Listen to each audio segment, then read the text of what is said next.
Well, Nigeria's fight against insecurity has lasted 13 years, with the problems taking new faces every year. From terrorism to banditry and kidnapping, Nigerians now live in fear.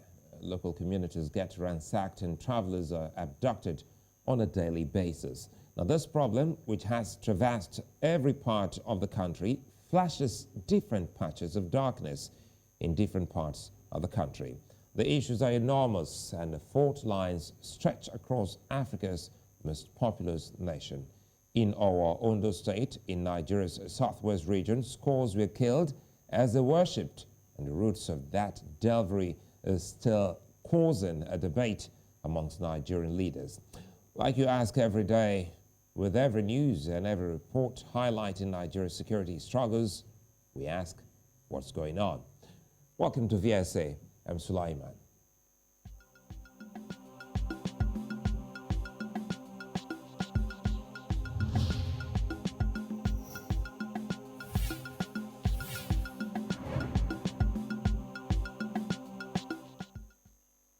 Well, the Nigerian government has linked the attack on France's Catholic Church on Sunday, June 5, to some attacks by terrorists. Whether it's ISWAP or not is another debate that the government is still unable to tell us clearly. Now, two governors in the southwest of the country have, however, rejected these claims because they say such allegations against specific terrorist groups are not evidence-based or are speculative. Banditry and terrorism are still foremost in the northeast and northwest of the country, with the north central now just as involved. 2 weeks ago, ISIS claimed an attack on traditional worshippers in Kogi State. 3 missionaries were also abducted in Lokoja, that's the capital of the state. Now, in Jos, Plateau State, a Christian Association of Nigeria chairman was also abducted. The southwest and southeast parts of the country are just as troubled, with new focus on the abduction of clergymen.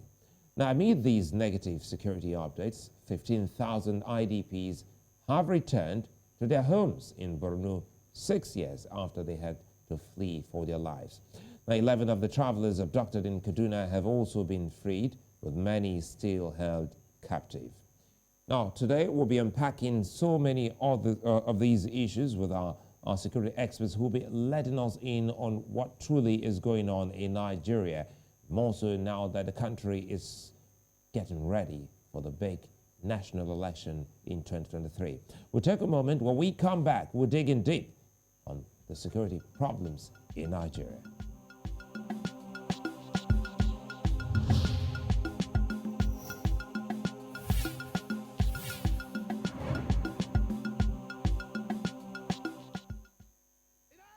Since they graduated from stealing cattle to kidnapping and downing a military jet, there has been a clamor for criminals, or bandits as locals call them, to be branded terrorists. The government has now officially designated the activities of Mbindiga Group, known as gunmen in Hausa, Untitled Group, and other similar groups as terrorists, after a high court in Abuja made a similar ruling about the gangs. These development changes how the military can fight these criminals and what sort of weapons can be deployed. It is, however, not yet known how the new designation will affect the war in Nigeria's northwest and north-central regions. Security experts say the Super Tucano jet received last year from the US that could not previously be used against the bandits can now be deployed. The areas that are affected by banditry, or what we may call the hotspots areas, the communities that are affected, we expect more security to be given to them. And we expect that adequate and more deadly weapons of warfare should be deployed by the military. This will also help anti-terror organizations around the world to monitor the activities of these guys. I think now we cannot call them bandits again. We should call them terrorists. Also, prosecuting the bandits for the countless crimes they committed, from the kidnapping of school children to the theft of cattle, should be easier with the recent development. Suspects can simply be charged with terrorism rather than different offenses. We're having issue of where to charge them, and they were using the normal criminal code to charge them. But when you are attacked as a terrorist, the judge himself has to sit up, the prosecution have to sit up, the defense counsel, knowing fully well the implication of being branded as a terrorist, and then the sentencing and the consequential penal measures that we meted out on conviction. So everyone has to sit up, and it will be given as a later hearing too, in order to make sure that they get justice. Individuals, politicians, and communities known as enablers, among other categories that secretly supports the bandits, may now think twice as they risk being linked to terror groups. Will there be a complete departure from ugly incidents that include incessant kidnappings, the rustling of cattle, imposing levies on host communities, among other illegal and criminal activities by these criminals? Time, they say, will tell. Ni Omani, News Central.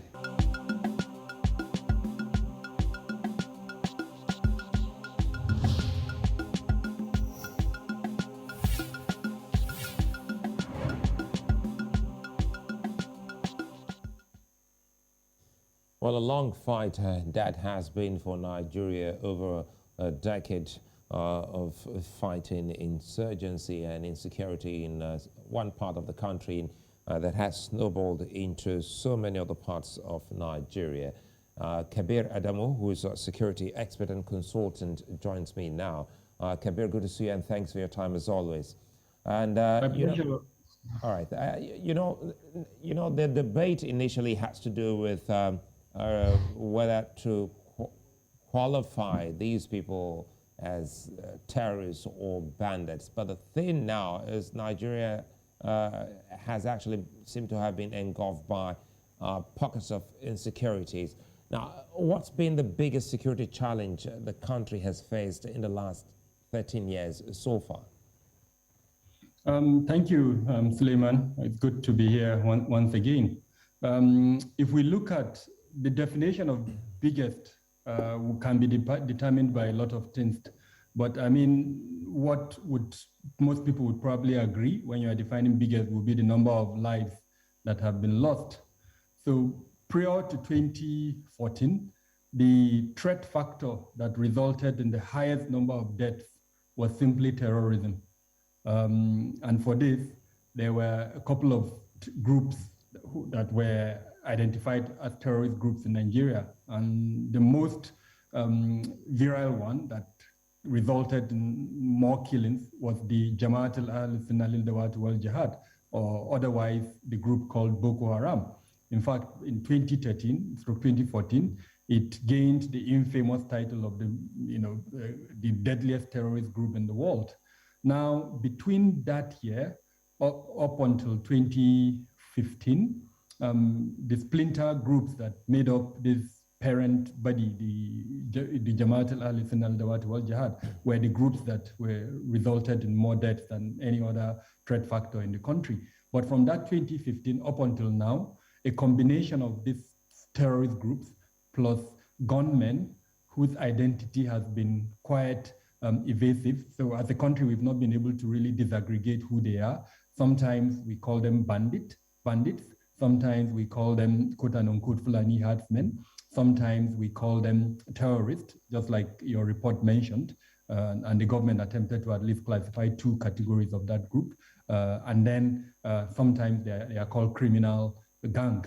So this have resulted in more deaths, as it were, than even the terrorist groups that were operating in the northeast, the Jamaat al-Dawat wal-Jihad. So it depends on at what time and what the definition of the biggest that we're looking at. I recall back then you had actually given Nigerians, some bit of historical background how they moved, bringing the Libya and the Maghreb into play. But again, the issue now has to do with the big question Nigerians are asking, because from Nigeria's northeast to northwest, we have seen some pockets of, or some signature of these criminals across the country.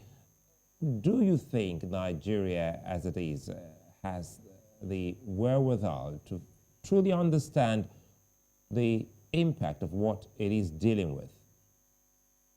Well, on the one hand, I would say yes, we have the wherewithal. But are we using that wherewithal? The answer is no.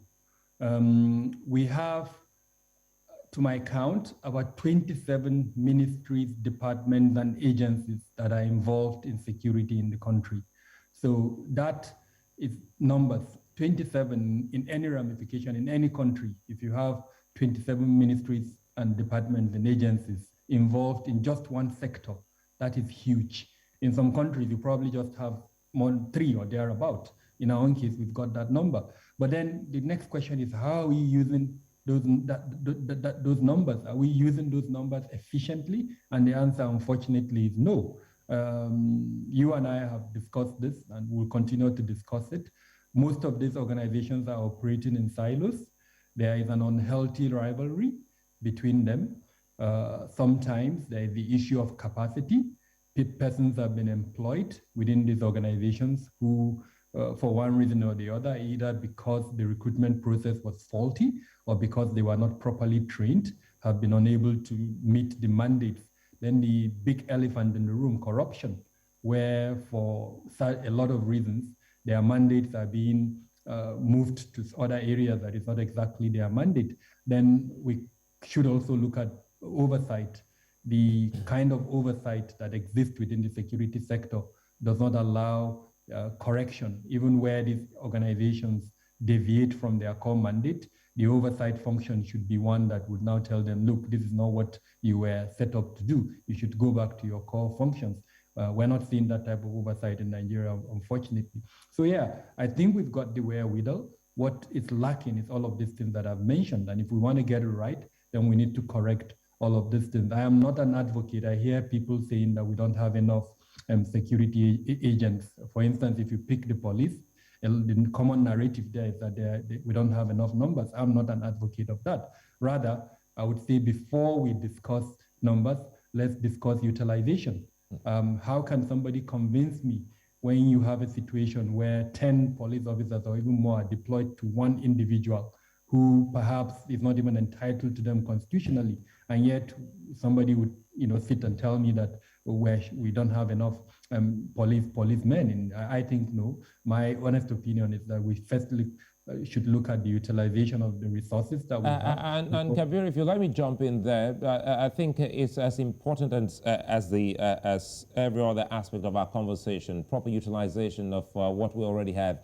And now you've just said 27, that's a huge number for any country to still be groping in the dark. Now, there are also suggestions that, also you already said you're not buying into that, talking about more personnel to be recruited into the police. We've seen the police lately, especially, recently, 5 police officers attached to an entertainment icon in Nigeria. I mean, 5 in a country that is fighting terrorism.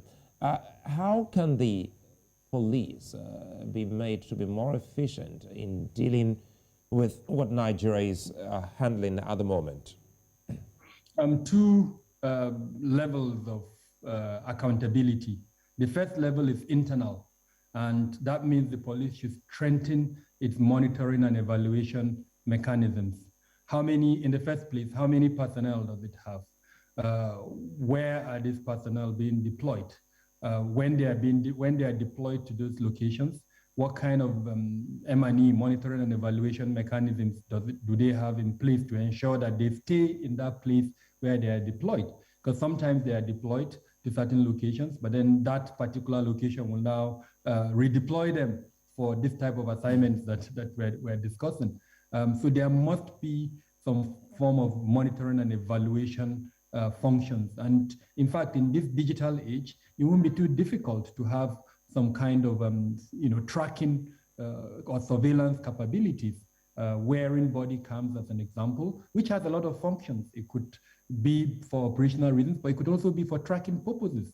And that could run across the entire assets of the police, not just their human assets, their personnel, even their vehicles. You are living witness where vehicles are donated to the police and then frankly they disappear into thin air. And we've always said, look, the simple thing you can do is put tracking devices in those vehicles. You would know where they are being deployed. You know how they're being used. So there is enough technology to allow the police to do an internal M&E mechanism that will be effective and efficient, that will allow them to know where their personnel are. Now, asset tracking can have a lot of advantages. Time will not allow me to go into it, but it would, in simple terms, enhance efficiency and effectiveness. Now, the second level of accountability is the external one. And here, it is the parliament that has that responsibility.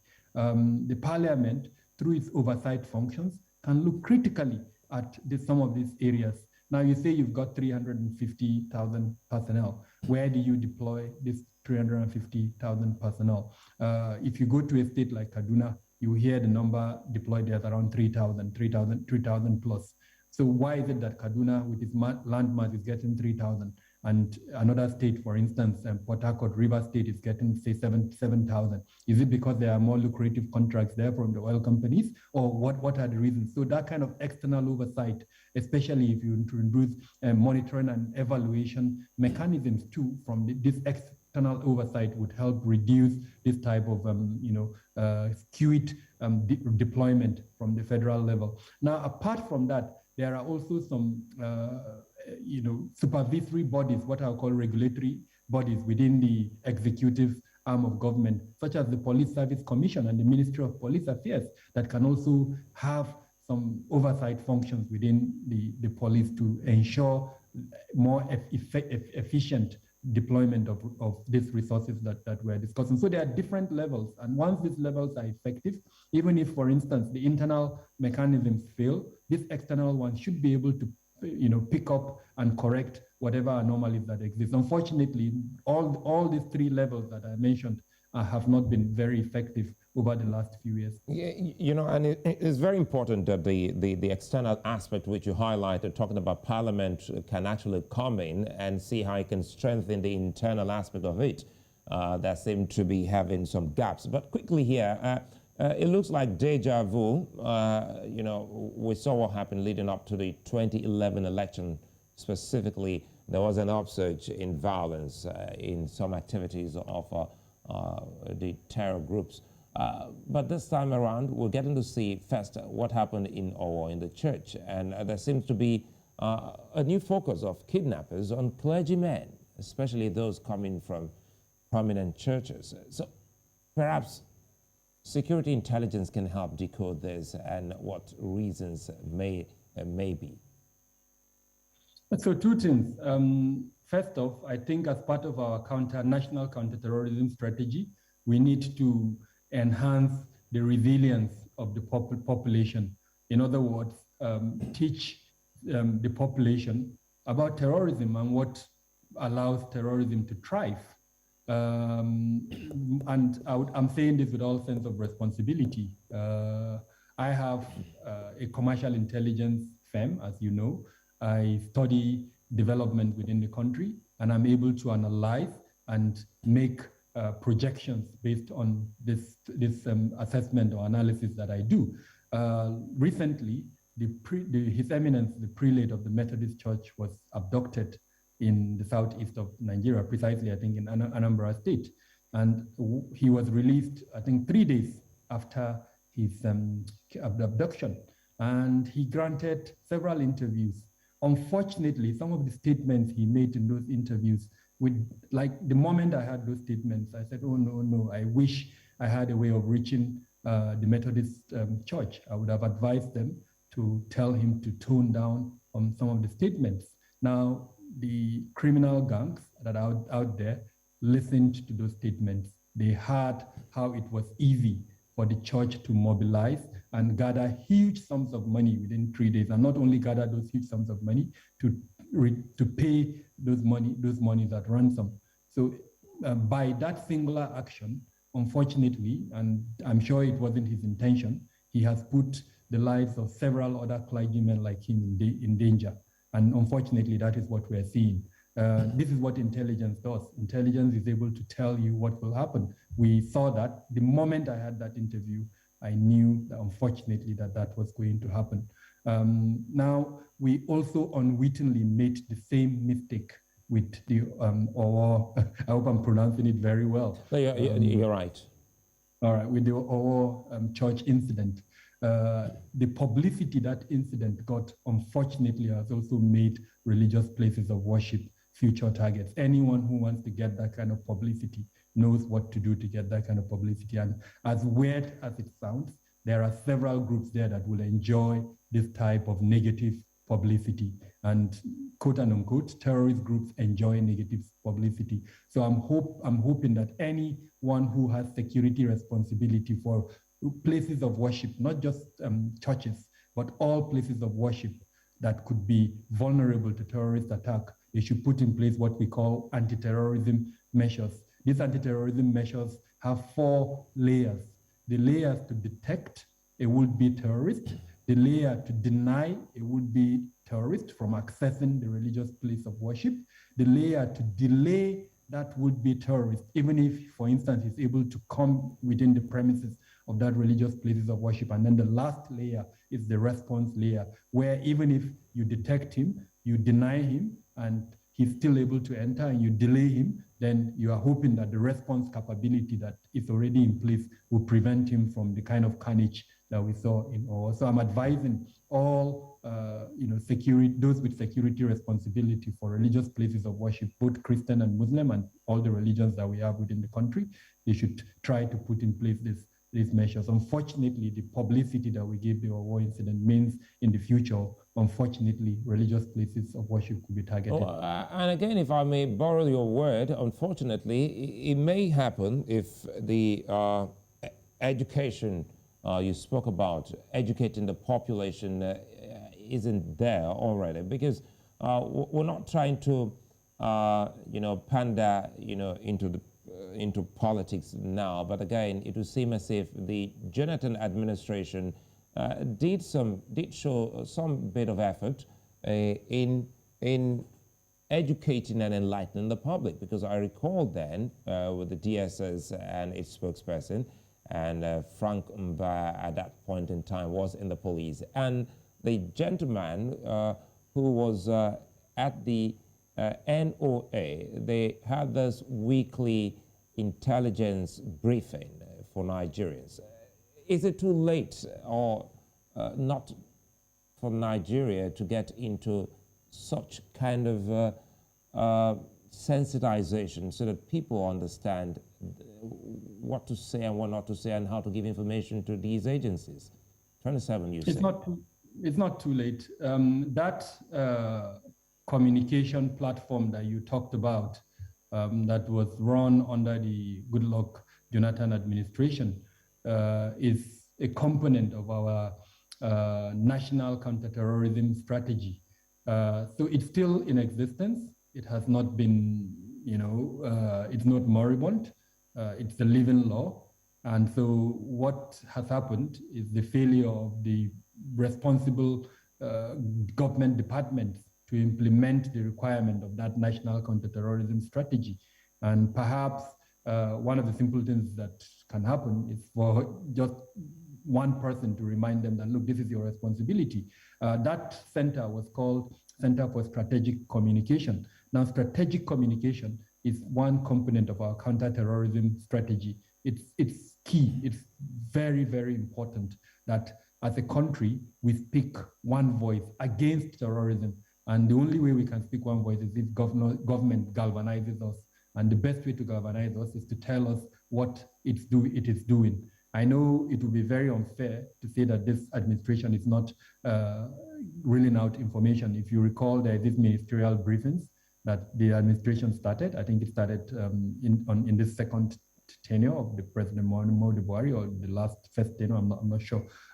However, there is a ministerial briefing. It still happens, but it's not getting the kind of publicity that that Center for Strategic Communication got, mainly because perhaps the person responsible for media liaison was doing a better job than this current person who is handling this responsibility.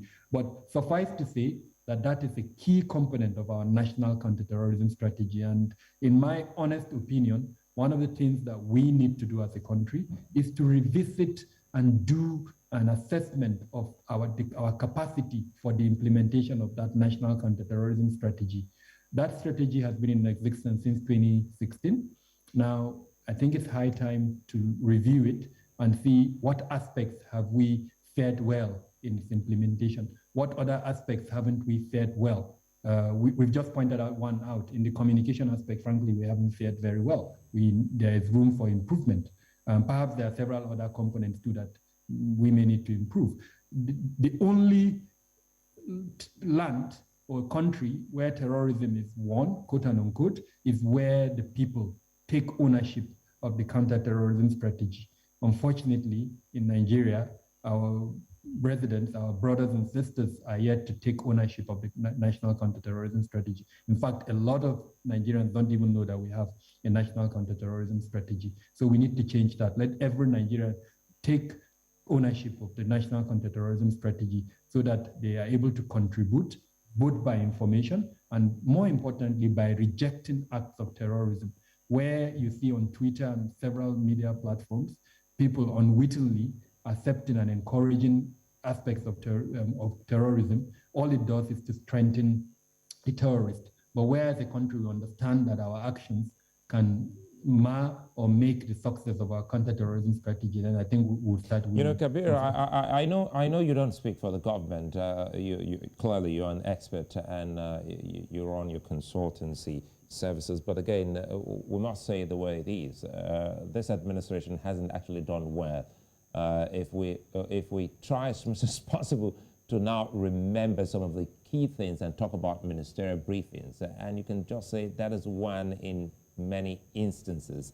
And when they say, well, institutions or strong personalities can actually build some institutions, we remember then the NOA under Michael Mary did a yeoman's job in collaboration with these other agencies you spoke about.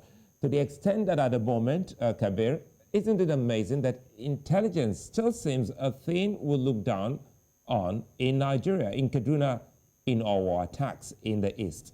We see the governors have also refused to come together on the same page to say whether it is a terror attack or not.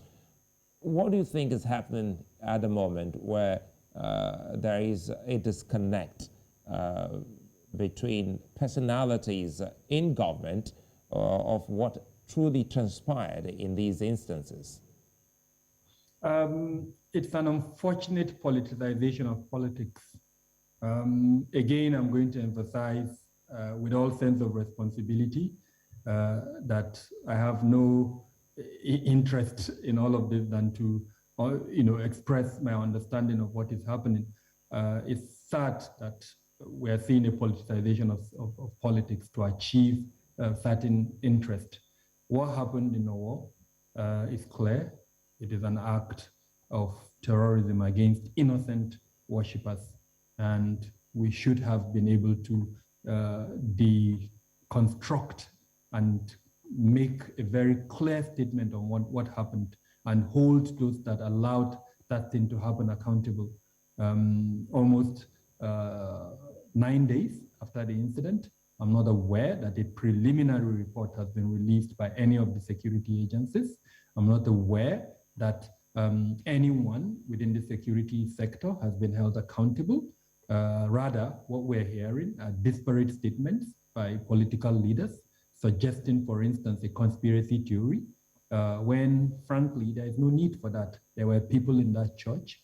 Those people heard and saw what happened. If we were serious, we should have put at least a preliminary report together by now and put it out. You saw what happened in Kano. Now, whether irrespective of what perception people had. The police there put out a preliminary report, I think almost on the first day, on the second day, followed up with a follow-up report. And then they also promised the country that they are going to investigate further some of the substances that were recovered from the site, and that they will release a final report. And to an extent, that has put paid to the conspiracy theories that were flying around. So that's where functions and effectiveness is played. But where you have this type of politicization of issues, unfortunately, the result is this type of conspiracy theories that are flying around at the moment regarding what happened. And Kabir, help us here make sense of the fad, or is getting into a culture now in Nigeria. The moment there is an attack or there is an incident, government agencies, journalists, they all troop to that place even before preliminary investigation. What does this mean for colleagues of yours or experts in security?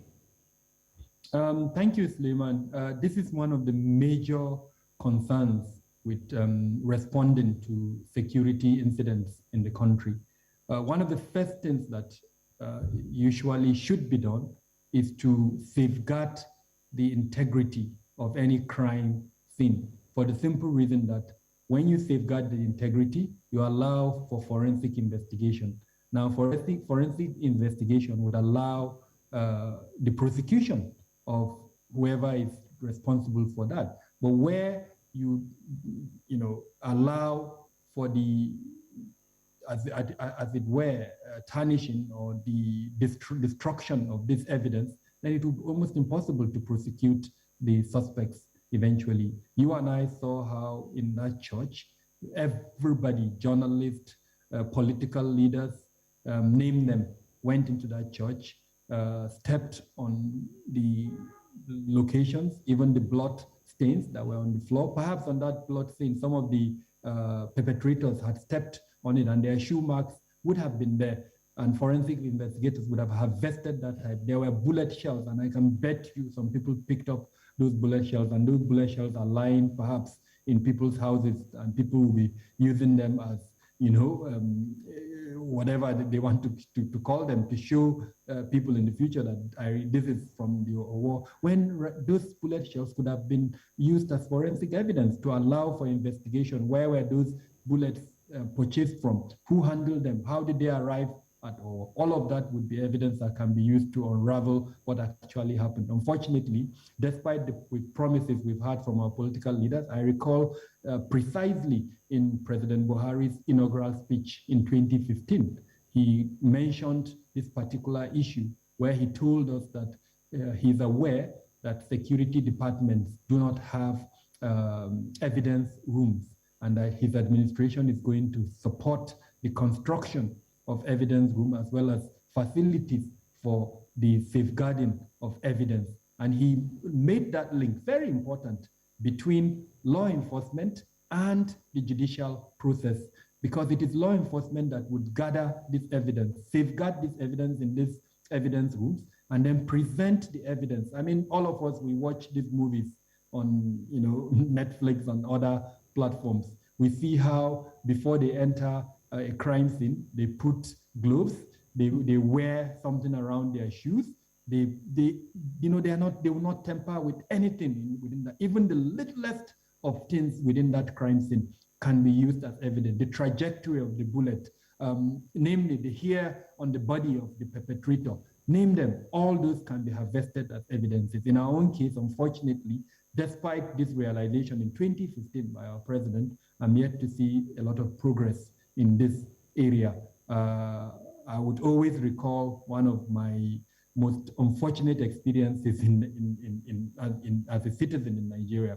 You recall the bombing incident that happened in 2014 in Nyanya, Abuja. It was a vehicle, and the person that was in charge of the investigation of that incident recovered the steering wheel of that vehicle. What he did was to place that steering wheel on his table. Everybody that comes to his office, he will point to that steering wheel and say, this is a steering wheel recovered from the bombing incident in Yanya. Naturally, the visitor would touch that steering wheel. And by doing that, he has destroyed whatever fingerprints were on that vehicle. And now if you multiply that by the thousands of people that would come into his office, so clearly the evidence that could have led to the prosecution. But I mean, if you can tie somebody's fingerprint to the steering wheel of the vehicle that was driven to a location where the bomb went off, remember that there were bombs in that vehicle. So if you can tie the person through his fingerprint to that vehicle, then frankly, what a judge would almost be 100% convinced that that person is guilty.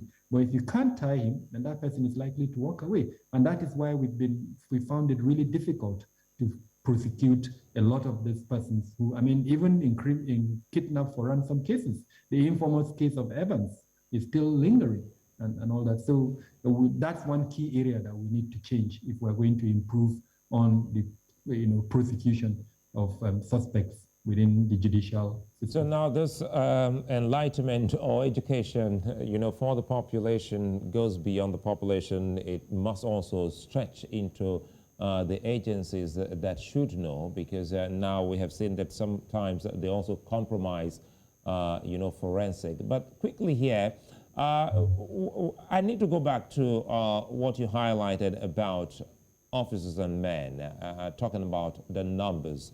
And this time around, every time we have an incident, Nigerians always talk about our troops. Suddenly, the country has forgotten that there is a police force. There is a police force, Kabir, and quite sadly so, Nigerians have seen more and more police officers deployed to, watch over individuals. The trending story of a musician in Nigeria having 5 policemen who shot at civilians in a clubhouse is still trending.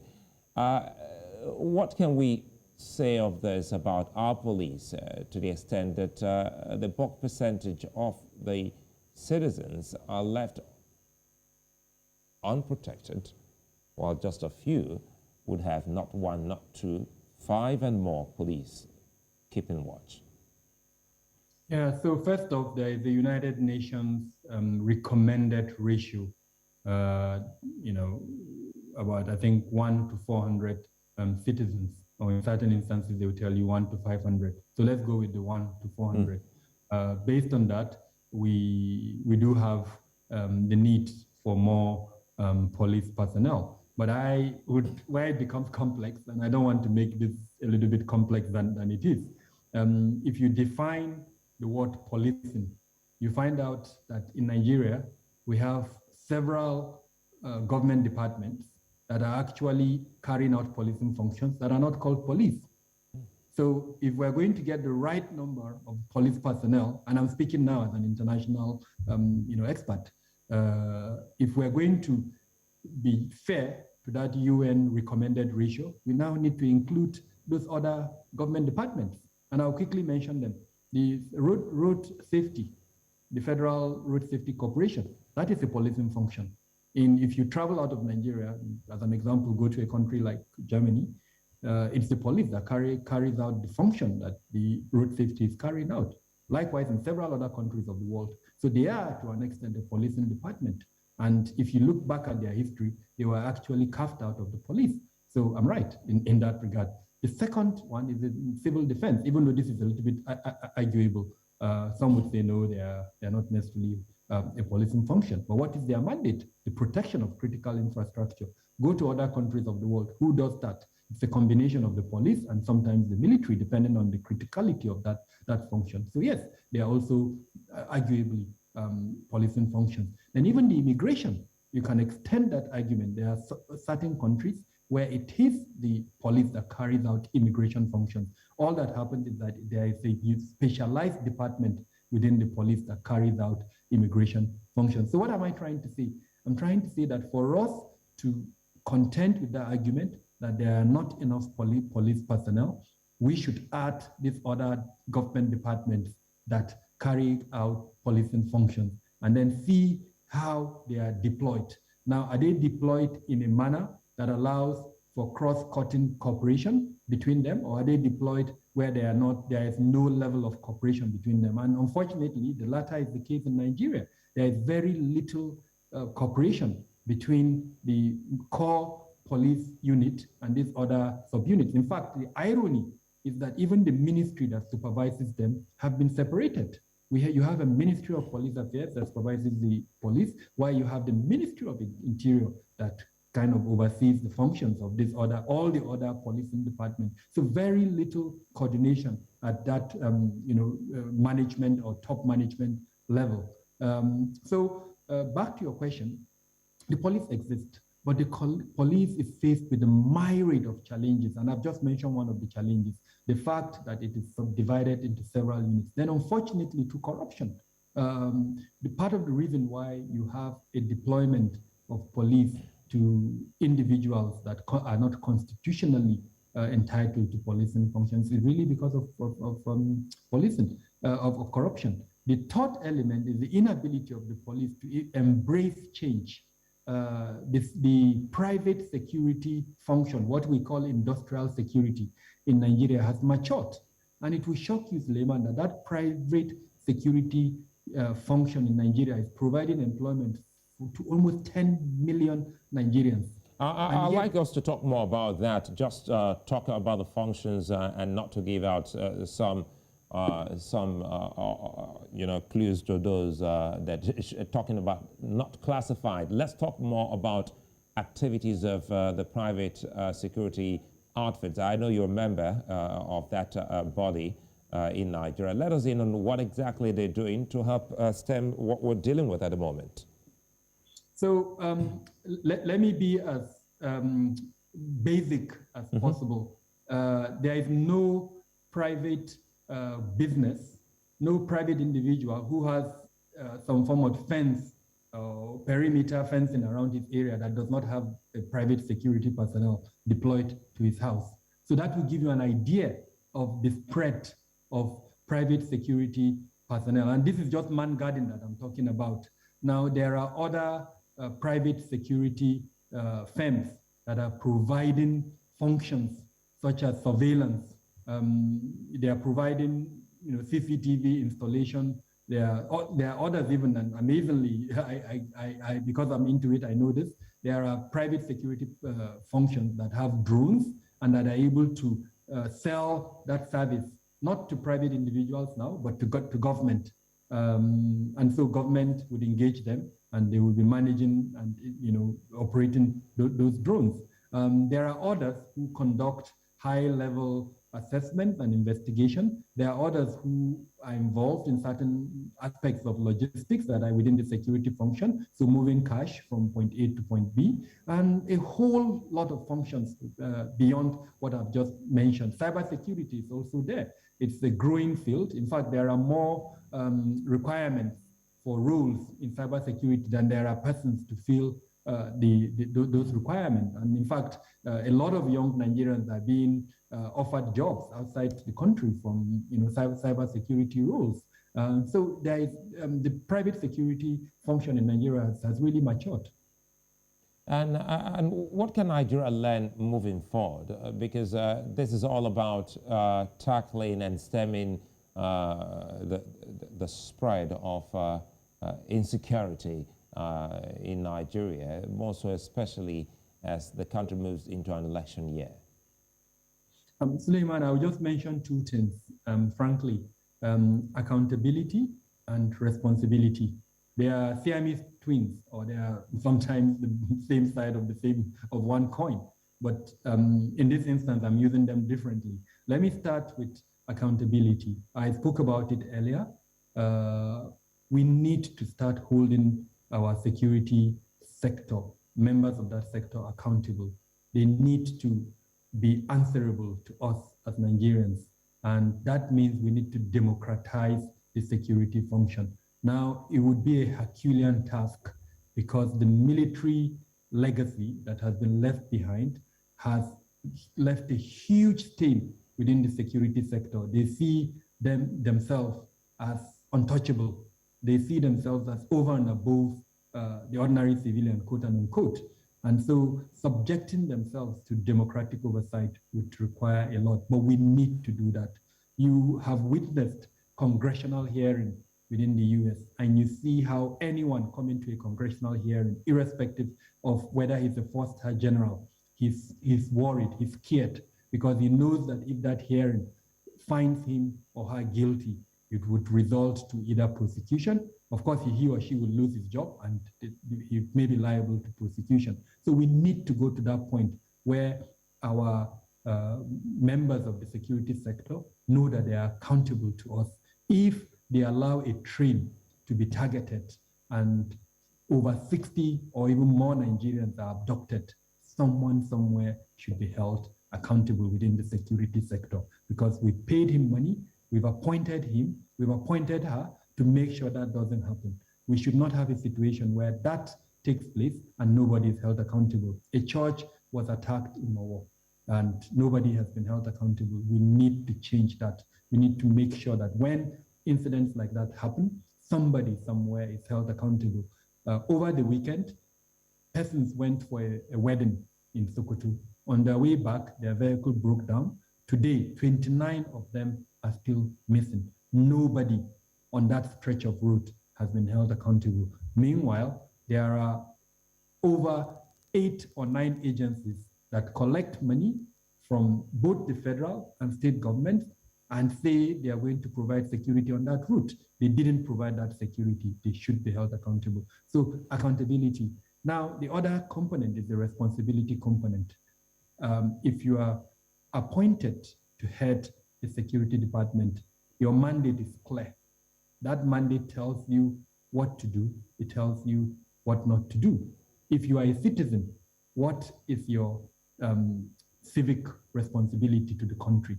Now, we also need to look critically at that. Are we both from the side of those that are in government departments to the side of citizens? Who are we all taking our own role or our own part within this civic space? Are we contributing correctly to security, or are we reasons why there is, insecurity within the country, both from the side of those that are holding public office positions to the side of citizens who should have been contributing through their civic responsibility? So again, I say these are two sides of the same coin, but there are things that if we want to change the narrative around security, we need to enhance them. Now, lastly, like you rightly said, we're in an election year, and right now we're hearing a lot of campaign gimmicks.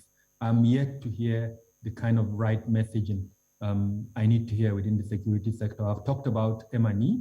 Any candidate who comes to tell me that he's going to introduce M&E, and then not only says it, but also shows how he's going to introduce it, then he has my vote. And I'm hoping that a lot of Nigerians will align to this and then start discussing and demanding from these candidates that this is what we want.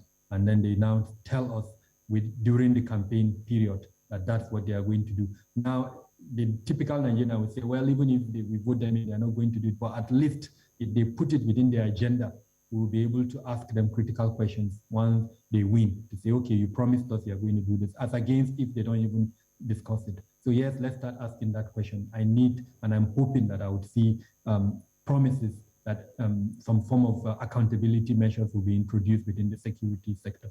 I think it's a fine place for us to leave it because now you've been able to, alert Nigerians on some of the key questions they should be asking the candidates. Don't just tell us, show us how. And, also the tips there for religious places and critical infrastructure, how to detect, deny, delay, and also respond to any threats. And I'm hoping that the experts will be consulted to help out on this. It's everyone's business. Kabir Adamu, many thanks for your time, for being such nice company as always. I'm Sulaiman Aledeh. Bye-bye, Africa.